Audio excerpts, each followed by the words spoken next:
Manifestation. എന്താണ് manifestation? എങ്ങനെ manifest ചെയ്യാം? മാനിഫെസ്റ്റേഷൻ എന്ന് പറയുന്നത് വെറും ചിന്തകൾ മാത്രമല്ല. അത് ശുഭസങ്കല്പം, വ്യക്തമായ ലക്ഷ്യം, സ്ഥിരമായ പ്രവർത്തനം ഇവയെല്ലാം ചേർന്നതാണ്. നമ്മുടെ ജീവിതത്തിൽ എന്തെങ്കിലും നേടാൻ ആദ്യം നമ്മുടെ ഉള്ളിലെ 3 ഘടകങ്ങൾ ശരിയാവണം: മനസ്സ്, ബുദ്ധി, സംസ്കാരം. ഇവ 3 ചേർന്നതാണ് നമ്മുടെ ആത്മാവിൻ്റെ ഗോൾഡൻ ട്രയാങ്കിൾ. ഇത് നമ്മുടെ മൗലികാവകാശങ്ങളിലെ ആർട്ടിക്കിൾ 14, 19, 21 എന്ന ഗോൾഡൻ ട്രയാങ്കിളിനോട് ഉപമിക്കാം.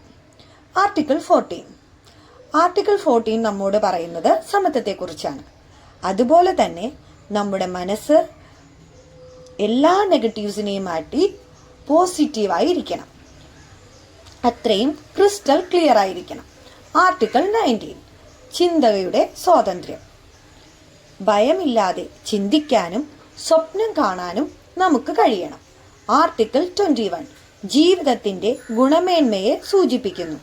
സമാധാനപരവും അർത്ഥപൂർണവുമായ ഒരു ജീവിതം നമുക്ക് ഉണ്ടായിരിക്കണം. അതിനാൽ മനസ്സ് സ്വതന്ത്രമായിരിക്കണം, ബുദ്ധി വ്യക്തമായിരിക്കണം, നമ്മുടെ ജീവിതത്തിന്റെ ഗുണമേന്മ ഉയർന്നതുമായിരിക്കണം. ഇത് നേടാൻ ഓറ ക്ലെൻസിങ് അത്യാവശ്യമാണ്. അതായത് ഓറ ക്ലെൻസിങ് എന്ന് പറയുമ്പോൾ നെഗറ്റീവ് ചിന്തകൾ, സംശയങ്ങൾ എല്ലാം വിട്ടുമാറി നമ്മൾ നമ്മളെ തന്നെ ശുദ്ധീകരിക്കണം. ഇതിന് സഹായിക്കുന്നത് കുറച്ച് മെത്തേഡ്സ് നമ്മൾ ഫോളോ ചെയ്യണം. മെഡിറ്റേഷൻ, നല്ല ശീലങ്ങൾ, നല്ല ചിന്തകൾ എന്നിവയാണ്. അതുപോലെ തന്നെ നമ്മുടെ വികാരങ്ങളെ നിയന്ത്രിക്കാനും നമ്മൾ പഠിക്കണം. മാനിഫെസ്റ്റേഷൻ ടെക്നിക് എന്നത് നമ്മൾ ചിന്തിക്കുന്നതിനെ പ്രവൃത്തിയാക്കി സ്ഥിരതയോടെ മുന്നോട്ട് പോകുന്ന ഒരു പ്രക്രിയയാണ്.